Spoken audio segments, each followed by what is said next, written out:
Hey everybody, I'm meteorologist Lee Bourne coming to you on Tuesday, January 30th. And if you've stepped outside, certainly not feeling like January. And I've gotten a lot of use out of this graphic here this season. Very strong high pressure in place across the western United States. Once again, in fact, today just beginning to start to max out, and then it's going to just sit here for the next week and a half plus. So mild and dry weather being experienced all across the western United States. In fact, here in Arizona, it's near record type daytime temperatures each and every day here to close out the work week, going into the weekend and even into next week. A very resilient ridge of high pressure. In the meantime, the East Coast under the trough and cold and stormy weather, kind of the polar vortex deal going on over there. Okay, let's take a look at it on the satellite right now. Really can't pick out the ridge of high pressure as it really hasn't quite established itself yet. Weak storm going into the Pacific Northwest. This is where the ridge is. It's building in over the next couple of days. And notice these storm systems out in the Pacific. There's no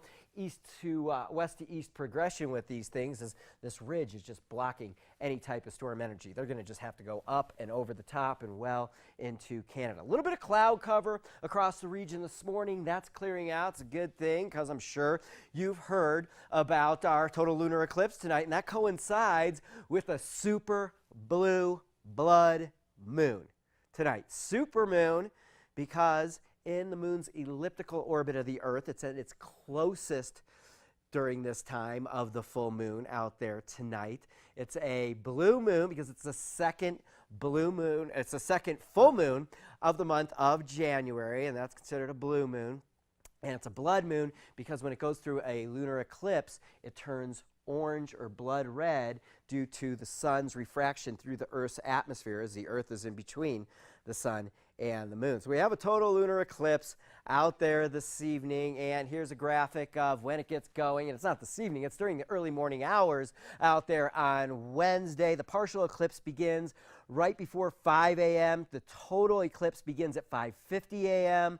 and goes all the way till 7 a.m. And the partial eclipse ends at 8:11 a.m., but we won't see the entire thing because the moon sets right around 7:30. So if you want to get up early out there this morning and view this very rare thing, here's a little animation of how it goes. Partial again just before 5 a.m. Totality begins just before 6 a.m., 6:30, or I think 5 a.m., 6:30 is the mid-totality, and that goes all the way almost till 7 a.m. And then we have the moon setting at 7:30.